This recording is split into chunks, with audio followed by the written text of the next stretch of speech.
A pair of red curtains pull back to reveal the Accessibility logo. A stick figure is in a circle, with ends trailing as cables to a standard game controller and a hub-style accessible controller. Hello, and welcome to this year's Accessibility Summer Showcase 2024.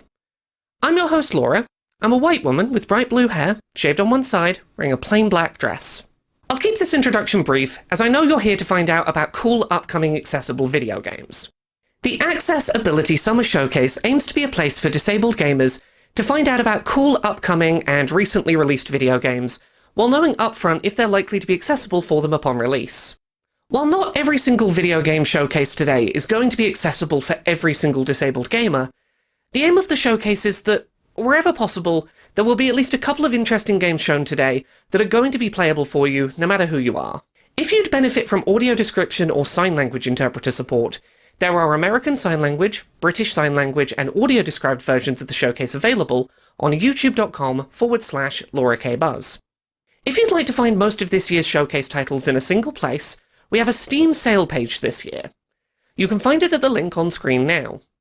There you'll find this year's showcase titles to wishlist or purchase, alongside last year's showcase titles and a handful of demos.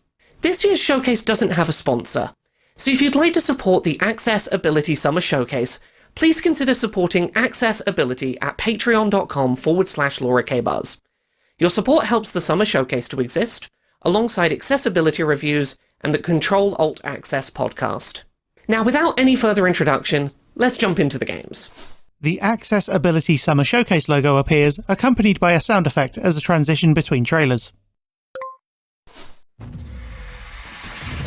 This is Elsie, the upcoming retro-inspired bullet hell action platforming roguelike shooter from Night Shift Games and Playtonic Friends. A blue-haired woman jumps and dashes in an apocalyptic environment. She is seen fighting enemies including a bipedal mechanized walrus general with a rectangular warhammer. Elsie isn't just packed with hyphenated genre tags and Technicolor action, however. The Night Shift team have been hard at work to provide a host of accessibility features to make Elsie as accessible as possible to anyone who wants to play.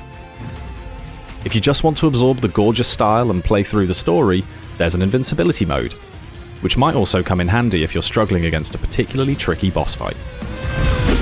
And to help you focus on the hyperkinetic on-screen action, there are modifiers to allow you to blur, desaturate, or even turn off the backgrounds entirely. There are also options for adjusting the amount of screen shake you experience, to help with this even further. Elsie is an incredibly colourful game, so it has options to assist those with colour vision deficiency too. Options for player outline and enemy outline also allow you to adjust the hue to your liking, to make sure the Technicolor action is as visible as possible. Elsie is seen fighting flying robot enemies as she slides down a wall. She then fights a mechanical insect by dashing to dodge a tracking missile. If you need assistance with reflex mechanics, there will also be an option to adjust the timing required to correctly hit a parry, as well as following up with those all-important counterattacks. So to recap, there's an invincibility mode, parry and counterattack timing adjustments, font size modifier, colorblind assistance, player and enemy outline options, rumble strength and screen shake modifiers, and options to blur, desaturate, or remove backgrounds. Elsie is a love letter to retro action platformers of old, while packing in plenty of new elements to give the genre a modern twist, and we want as many people as possible to be able to enjoy the experience. Please consider wishlisting the game on Steam today if you like what you see, and stay tuned to the Night Shift and Playtonic socials for more info soon. An illustration shows Elsie, gun raised. Text reads, Elsie, wishlist now. Night Shift Games, Steam, Playtonic Friends. Ria is an Indian woman with black hair wearing a dark blue shirt and black eyeliner. She is sitting in her home studio with books, art frames and a TV in the background. Hi everyone, I'm Ria. I am part of a two-person indie game studio based out of India called I Miss My Friends Studio. We're working on our first title, Fishbowl. Illustrated key art for Fishbowl shows a woman with short purple hair looking lovingly into a glass fishbowl, containing a goldfish with a wind-up mechanism on its back. Fishbowl is a slice of life coming-of-age story told over a month. There are no forced day-night cycles in Fishbowl, and you can take all the time you need to explore Arlo's house. Arlo is seen from a top-down perspective. Shown in her apartment are a work desk, bedroom, and bathroom. You video call loved ones and have branching conversations with them in a clear sans serif font.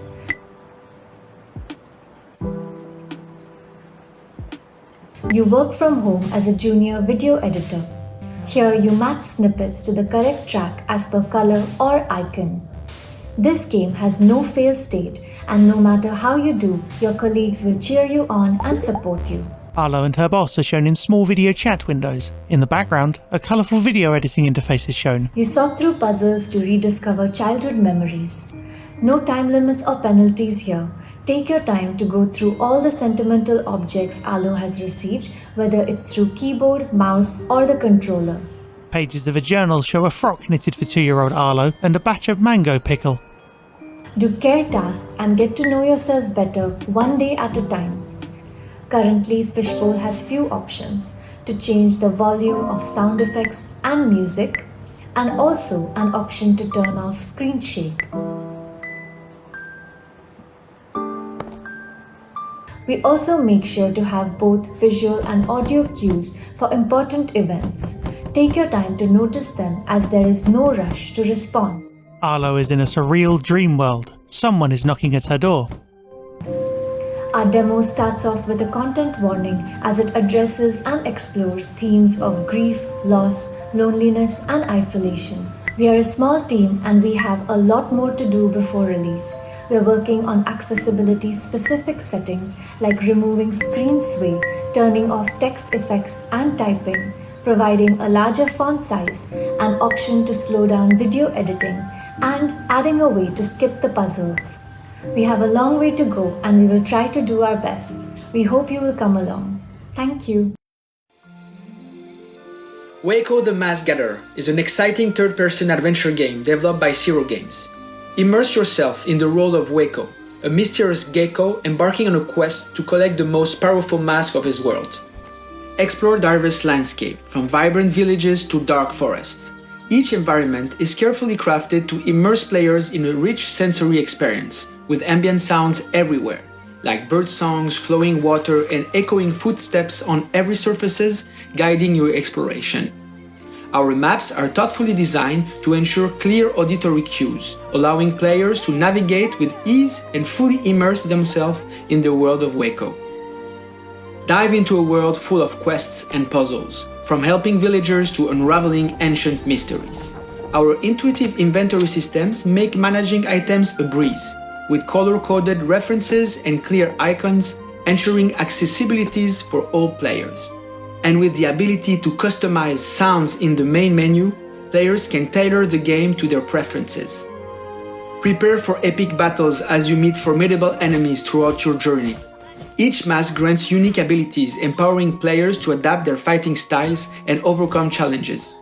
And with distinct sounds for every enemy, player can rely on auditory cues to anticipate and react to threats, making the game accessible to all. We are committed to making gaming inclusive for everyone. That's why we are doing our best to develop a colorblind friendly game with carefully chosen color palette that ensure clarity and accessibility for all players. We invite you to embark on a memorable adventure where exploration, puzzles, and epic battles await. Join us and uncover the secrets of the whimsical world of Waco the Mask Gatherer. My name is Chad Michael Boughton. My pronouns are he, him. I am a blind podcast host, accessibility consultant, professional speaker, and this is why accessibility in gaming is important to me. I will always remember how back in 2019, when Kingdom Hearts 3 had just released, how excited I was to play the game. I had been a longtime fan of the series and was finally ready to experience the end of the trilogy. However, at this point in time, I was unaware of how bad my retinitis pigmentosa had gotten and just how much of my usable vision I really had lost. I can remember not only not being able to get through the first world, but just not knowing where I needed to go or what I needed to do to progress throughout the game.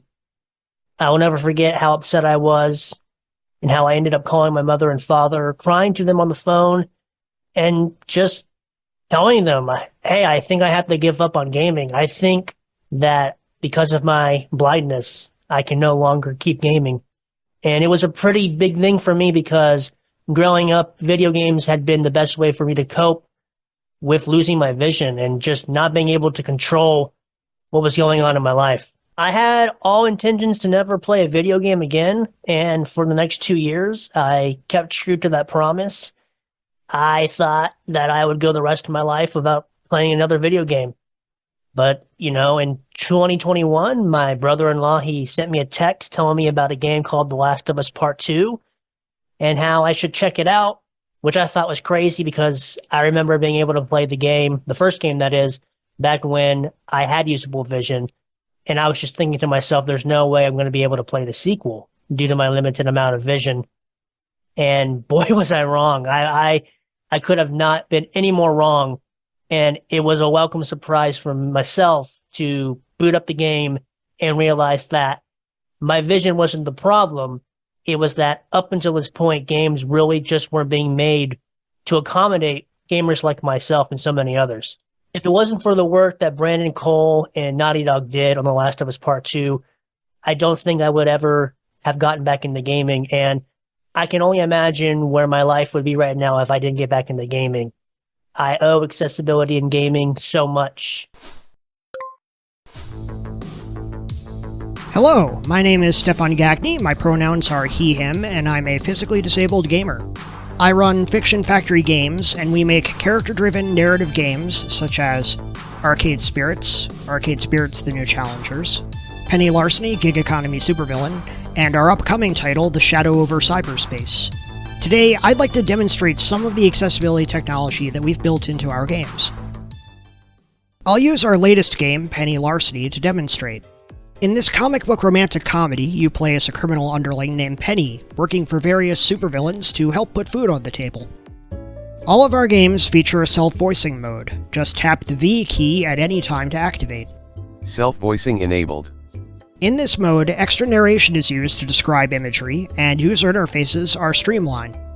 Let's demonstrate with this scene where Penny, the woman in the black and white striped shirt and mask, is going out on a date with Farsight, the superheroine in the colorful but practical costume. Farsight, I'm so glad we're finally able to talk outside of our day jobs.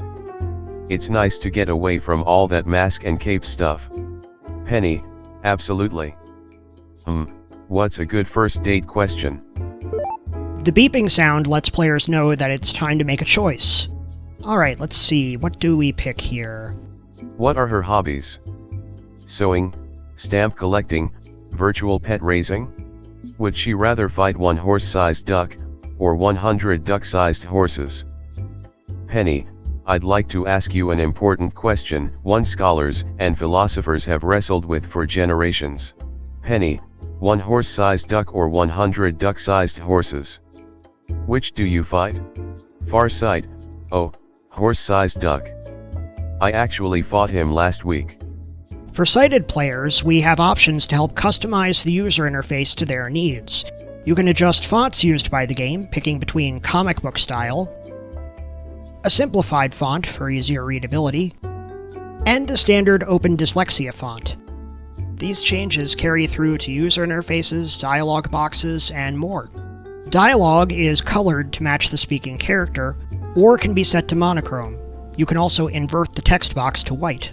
Lastly, I'd like to give a little sneak peek into our next game, The Shadow Over Cyberspace, in which the Cthulhu mythos is retold through the apocalyptic lens of the Y2K crisis and 90s internet culture. In this game, we make use of video and screen filters to create retro computer effects. Seen here is an example of that, with an angry woman drawn in pixel art on a laptop screen, with a looping video of fire behind her, and an LCD filter on top. Nyarlathotep, speak your piece or go in pieces. Who are you, and what convinced you that approaching the crawling chaos was a good life decision? For players with photosensitivity, we've added the ability to disable these effects. You get the same visuals, but they're a static picture and easier on the eyes. The game also makes use of video during sequences where you watch television. We use open captioning to ensure everyone can enjoy this part of the game, and when using self-voicing mode, additional visual narration is added. Static gives way to the TV23 logo, WYGH-TV, Arkham, Innsmouth, Dunwich. A TV test pattern plays through Static. Here is a world of communication, tailored for your needs of today and tomorrow, bringing together all people in a new era of understanding. Two teenagers visit a 1950s World's Fair exhibit on telecommunications. Moving forward, I'm hoping to ensure all our stories are as accessible as we can make them. Gaming should be for everyone. Thanks for your time, and have a good one. Hello, I'm Lucy Blundell, the indie developer behind Videoverse, which is a narrative adventure game focusing on character development, friendship, and love in the old-school internet. As a disabled developer, I wanted to include positive disability representation in the story, but the game itself has many accessibility features that I'd like to share with you today. Videoverse can be controlled using mouse, keyboard, touchscreen, or controller. There are no button combos, no quick responses required, no strobe effects, and the game is generally low pressure. Navigation is also large and clear, with audio cues upon selection. Videoverse is made in RenPy, the visual novel engine, which already includes several accessibility features. There's self-voicing in separate volume bars for sound, music, and voice. The default font can be switched for a clear, easy-to-read font, and all fonts are large and high contrast.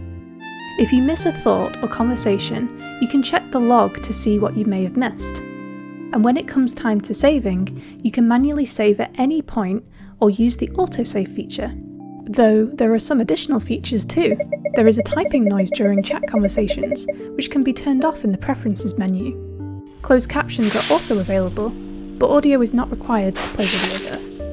And since Videoverse covers heavy topics, such as depression, abuse, and neglect, there is also a content warning list that can be accessed. The default Videoverse theme is black and white, clear and high contrast. But there are many different colour themes, some of which are colourblind friendly, and these can be changed at any time.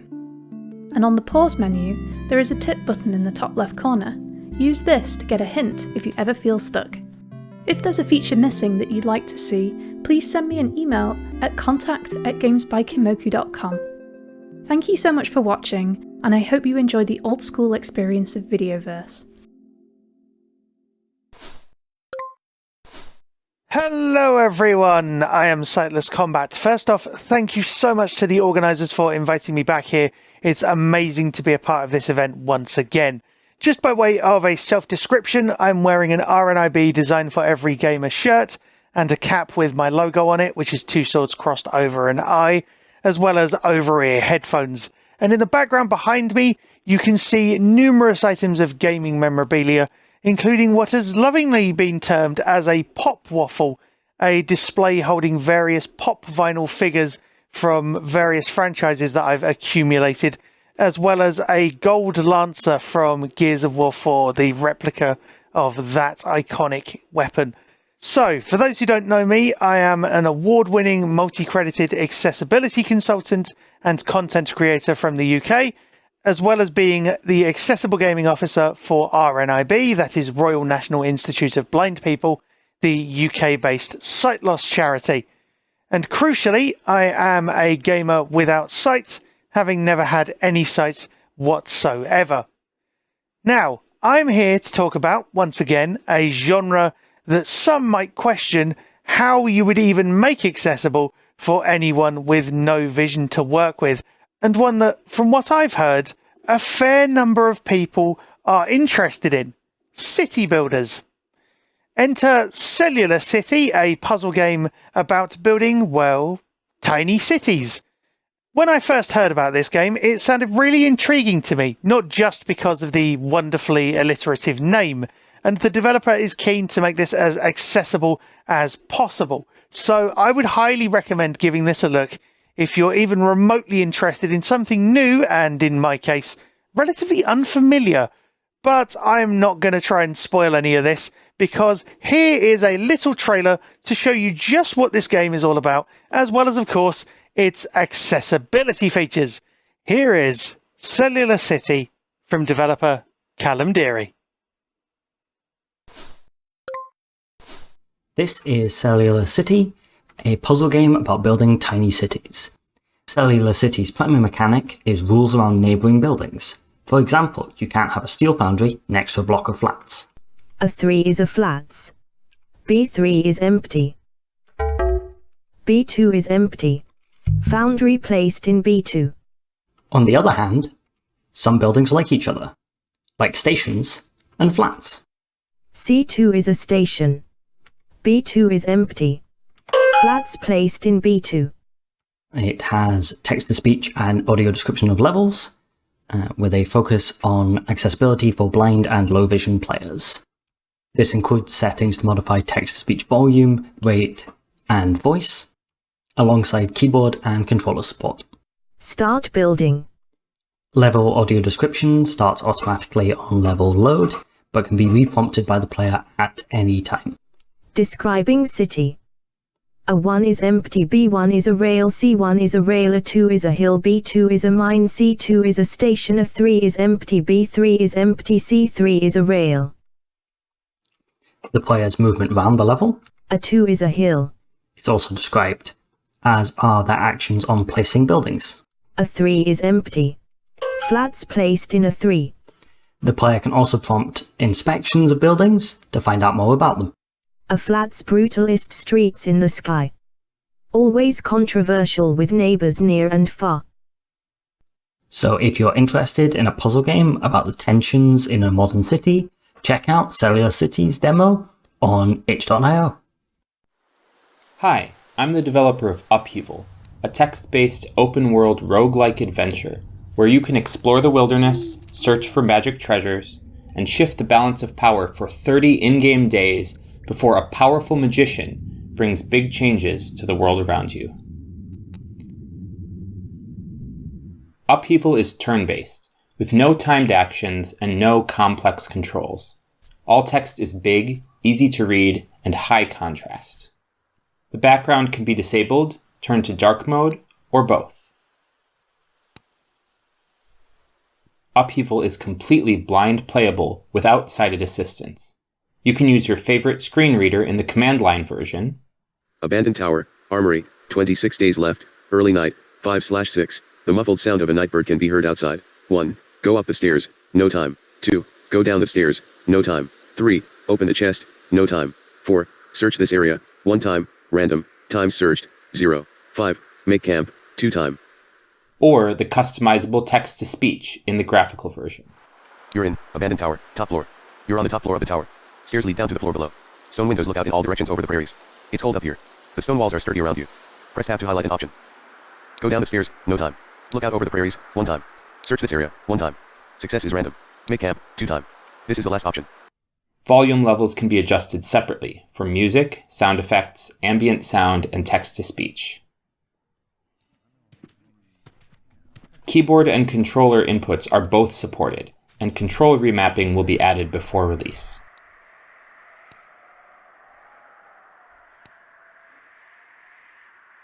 Difficulty levels can be adjusted either before or during each game. You can grant more in-game time, conjure items, teleport, use the rewind button planned before release, or any combination of these. You can try the free demo of Upheaval on Steam today. Wishlist Upheaval on Steam to support this project. If you have any questions about accessibility, please reach out using my contact info at upheavalgame.com. Hi everyone, it's your host Laura here again.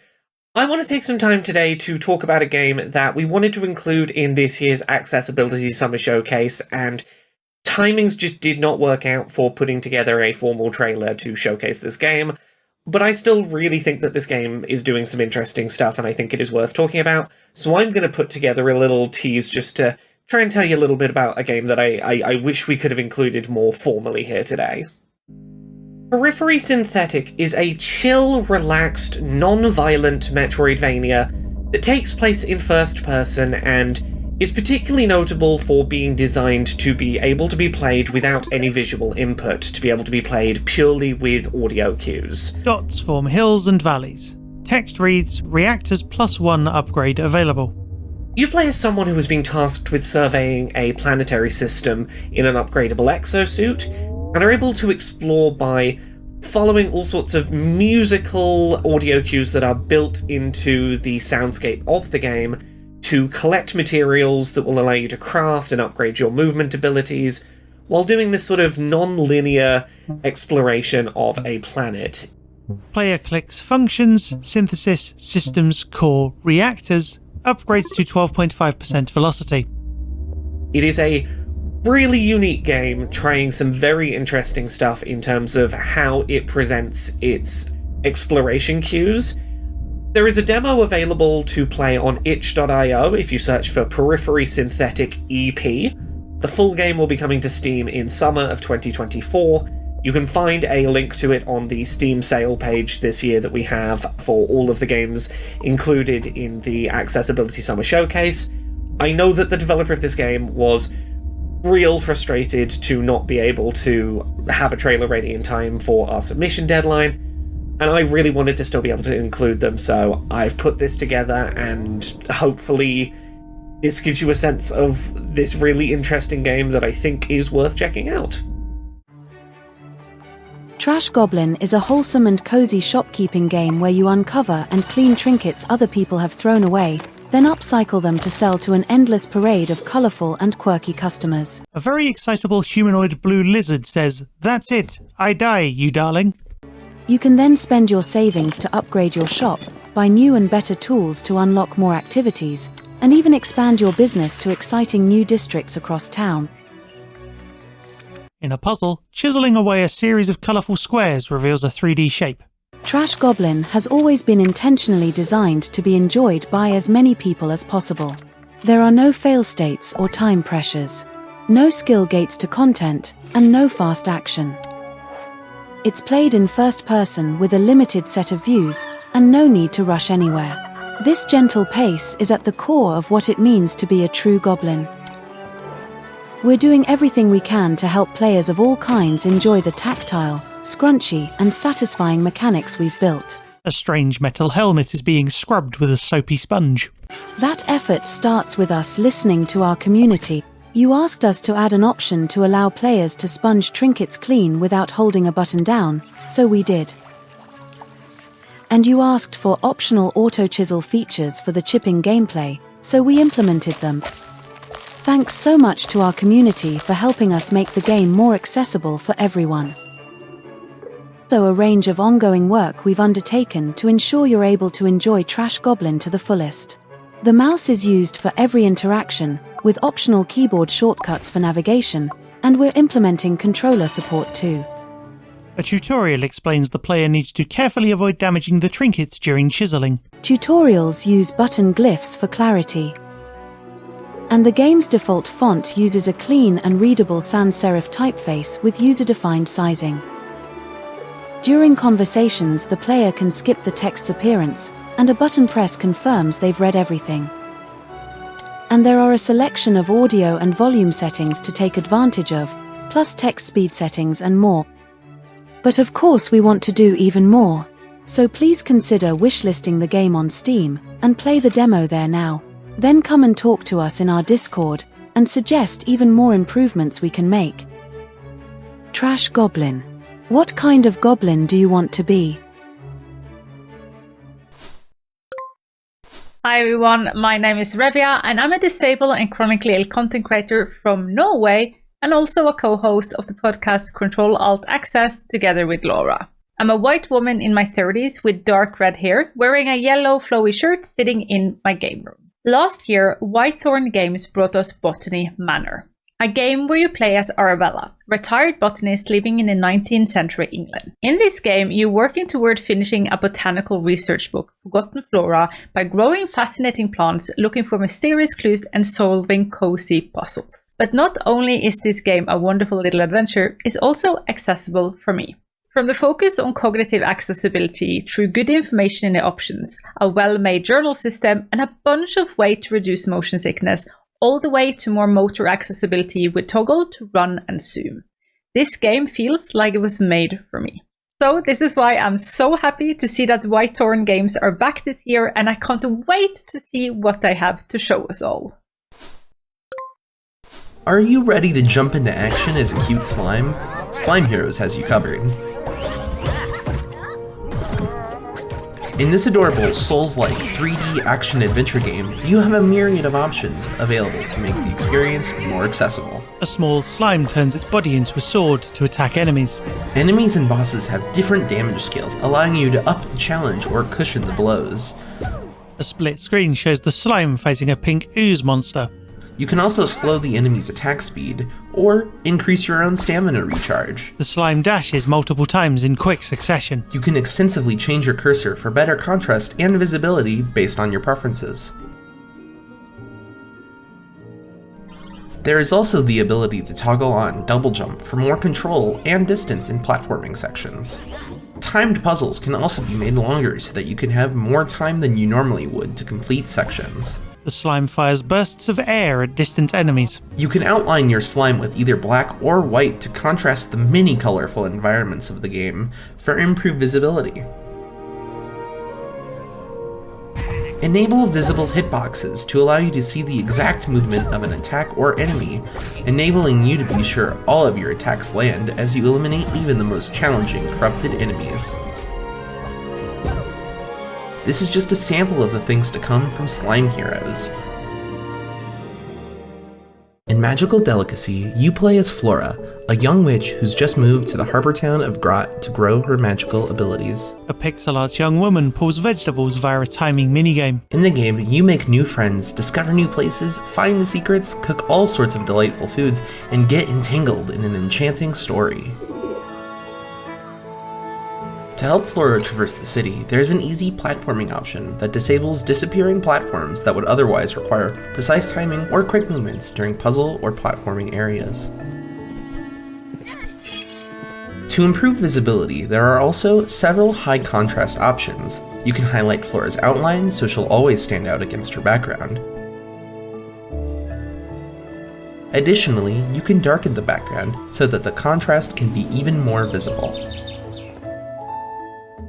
Beyond that, when having conversations with the mini characters of Magical Delicacy, there are even more accessibility options. You can disable any moving dialogue effects, autoplay dialogue, and you can change the game's text to a more legible font. Finally, we've worked to make the control scheme more accessible, allowing you to rebind controls on the keyboard, mouse, or gamepad, and you can play the game without any button holds. We hope you take the time to come and visit the beautiful city of Grot with us in Magical Delicacy later this year. Hi, I'm Zoe Reyes, the Usability and Accessibility Specialist at Whitethorn Games. I'm a woman with blue hair just past shoulder length, in a light pink t-shirt, and wearing glasses. Making your games more accessible is a great goal to have, but sometimes it can feel daunting as an indie dev.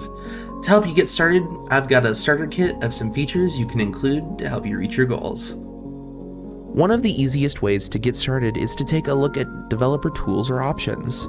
A lot of times they can be great accessibility options. Commands that reset the player, or give the player increased health or stamina, or more time to defeat a puzzle are all great ways to accommodate players who have reduced reaction time. By looking at the way you use your tools to test the game yourself, you can come up with surprising ways to help your players. Keep contrast in mind. This may sound rather simple, but checking how contrastive the player's view is may make the difference in making the game playable for someone with low vision or colorblindness. Double check your inputs. Things like repetitive inputs and button holds can be limiting for the player. Offering alternatives such as eliminating the need for quick button presses or the ability to toggle a sustained button press is always a great idea, and if you can, try including input remapping. Including subtitles is another great way to make your game more inclusive, especially if your game has a lot of spoken dialogue. A lot of times, you already have a script ready to go, too. You can even go a step further and add subtitles for non-dialogue sounds in your game, such as environmental sounds or sounds that guide hearing players to act. Sometimes game objectives can be unclear. Instances where things are conveyed by color only or sound alone are often very inaccessible. Try conveying information in multiple ways if you can. I hope those tips help you get started. Keep in mind, this is not an exhaustive list, but the good news is that there are loads of resources online from this amazing community. I recommend checking out the Games Accessibility Guidelines website, the Xbox Accessibility Guidelines, and the IGDA Games Accessibility SIG YouTube. Talking with other developers who are working on features to make their games more accessible is also one of the greatest resources we have. Our greatest strength is sharing the knowledge we gain with each other, because together we can make video games an even more inclusive space for everyone. Thank you. Hi everyone, my name is Milan Patel, also known as Patelasor. I am an accessibility consultant and content creator, and I live with a disease called Duchenne muscular dystrophy. And I have been gaming pretty much my whole life, and that started getting difficult about 10 years ago. And this is at a time before accessibility was more widely implemented. So I kind of felt like I wasn't going to be able to game again anymore, or any longer in the future as well. But now, since accessibility is more widely implemented, and there are many more tools that you could use now, I am now able to play more games than I was before my physical difficulty started. So accessibility is something that's quite important to me, and it's really great to see that it's being more widely implemented and more people are starting to learn about it. Hey everyone, I'm Kevin from Manavoid Entertainment, and today we're going to talk about some of the accessibility features in Rainbow Billy: The Curse of the Leviathan. Let's jump right into it. A cartoon child leaps up red leaves in an otherwise grey world, collecting coins and interacting with lone colourful objects. We've been asked how we made the game accessible for people with color blindness. Luckily, our technical director Alexis is actually colorblind himself, so in a game about recoloring the world of imagination, it was important to get this one right. That's why you'll always see symbols associated with colors. The 12 colors used to represent different emotions have all been given a symbol which is always present throughout the game. Items that you can interact with in the game are always animated and highlighted with color too. Billy rides a steamboat pumping out rainbow steam, using a grabbing arm to collect underwater items. We used forced perspectives, which makes it easier to play with a single joystick. The camera also rotates automatically to help with puzzles and secrets. There's a lot to explore in Rainbow Billy, and we didn't want anyone to feel lost. That's why, whenever you board Friendship, the camera will always point to your current objective seamlessly. You can also find your current objective on your compass and map that you can access at any time. There is no time limit or fail state in Rainbow Billy. This is a conscious decision to avoid the pressure of being put on the spot or failing tasks because you didn't react in time, so you can try again as many times as you want. It was important to us that the level of difficulty in confrontations wouldn't affect the experience, so we added a difficulty slider. Lowering the difficulty doesn't change your strategy, it just gives you more leeway for errors by reducing damage taken. There's also a few options to tweak how dialogue is displayed. We've made dialogue fun to read with a lot of animations and effects. However, we know this can make the text harder to read for some people, so we've implemented the Open Dyslexic font, a dyslexia-friendly option to make it easier to read.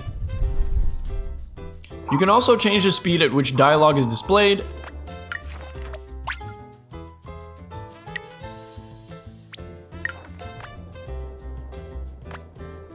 and also change the character voices if you prefer more retro sounds, or none at all. Billy is seen returning colour to the world by placing a pink orb in a volcano. Rainbow Billy: The Curse of the Leviathan has so much more to offer. If you'd like to give it a try, head over to our Steam page and get ready to recolor the world. Thank you for your time and have a great day. Rainbow Billy: The Curse of the Leviathan.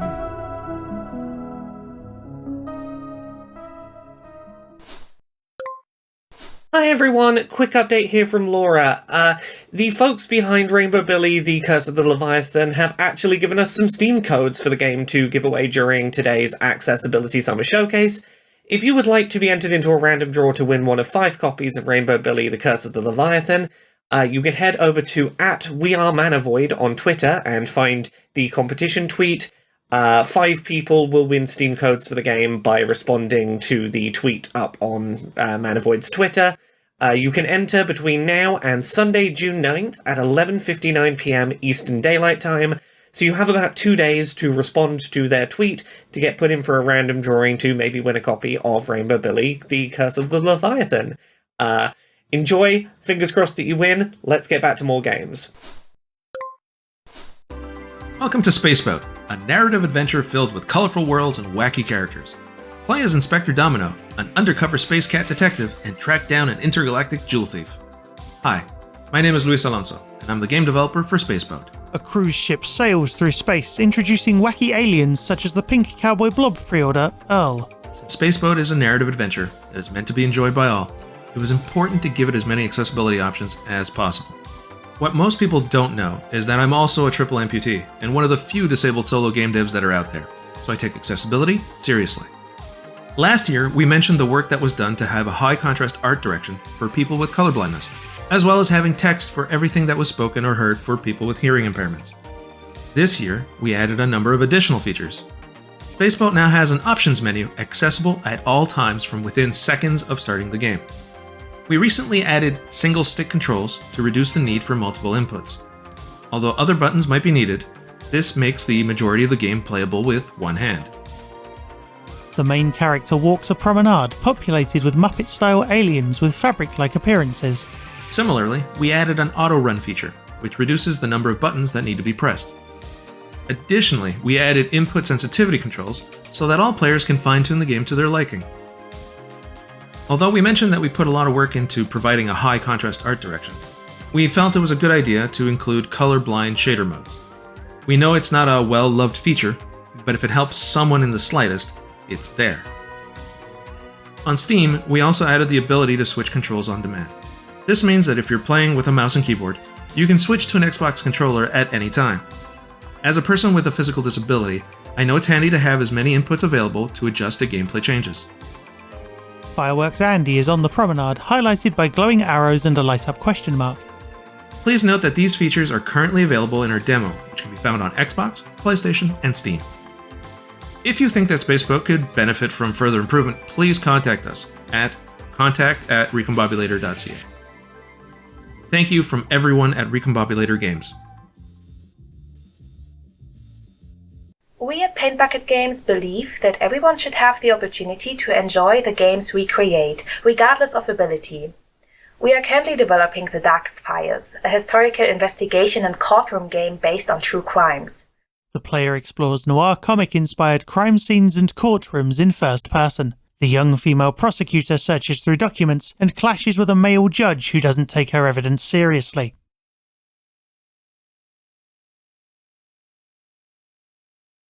We want our games to be inclusive and welcoming to all players, which is why we've implemented several accessibility features. For one, players can choose their own difficulty and even customize it further to match their needs. The player chooses between Story Mode, Investigator Mode, and Custom. Difficulty tweaking options include whether you just need to select the correct documents to prove your point in court, or whether you need to be more specific about what the document proves. The Darkest Files also features mouse-only gameplay. This allows players to play the game just by clicking with one hand, making it accessible to those who use adaptive controllers as well. The player explores a house at night in first person, looking for evidence, as interactable elements are highlighted.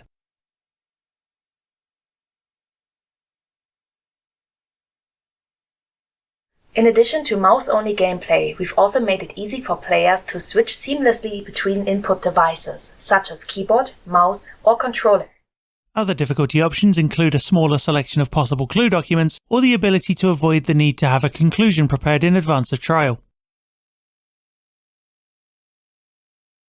Of course, their sensitivity can be adjusted as well. The player can tweak sensitivity, as well as activate extended one-handed mode, and a radial menu for one-handed mode.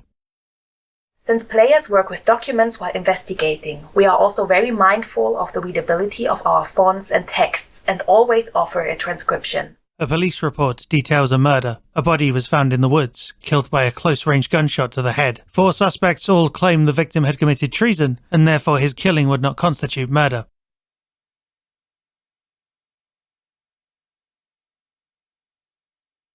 For dialogues, there are real-time subtitles available. Fritz Brauer says, And be mindful of the time. We do not have nearly enough of it here. While developing, we are in contact with testers with impairments and want to continue to learn about accessibility.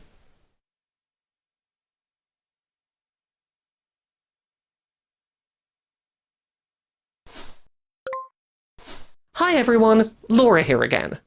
Thank you so much for tuning into this year's Accessibility Summer Showcase. As a reminder, we have a Steam sale page for this year's Summer Showcase, so you can find most of this year's games all in one place on Steam if any of them caught your interest. We've got one final trailer for you before we wrap up, but before that, I want to make a quick announcement. The Accessibility Summer Showcase is a bit of a passion project for me, and it's something that I find a lot of joy in producing.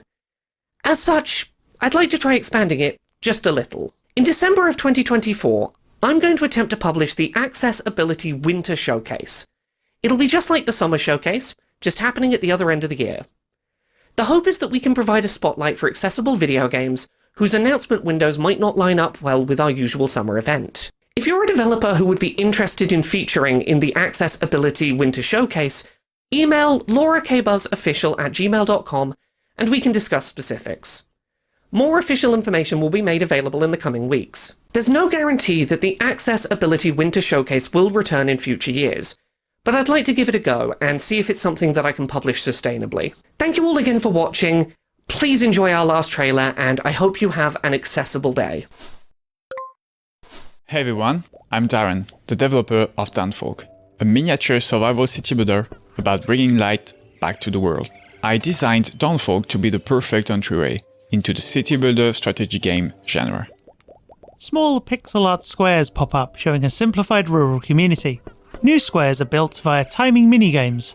A cartoon flame named Lure guides the player, congratulating their bountiful harvest. It's a simple game without complex menus to navigate or endless tutorials. A unique element of Dawnfolk is that you can collect resources by playing small, exciting minigames.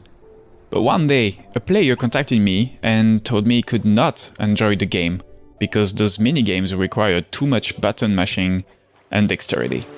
That made me so sad that I quickly updated the demo within the hour with a button to disable the minigames. He was very grateful, and watching him play afterwards really motivated me to add more accessibility features. Unlike most strategy games, Dawnfolk is completely playable with any controller you like. You can also activate haptic feedback to better understand what's happening in the game.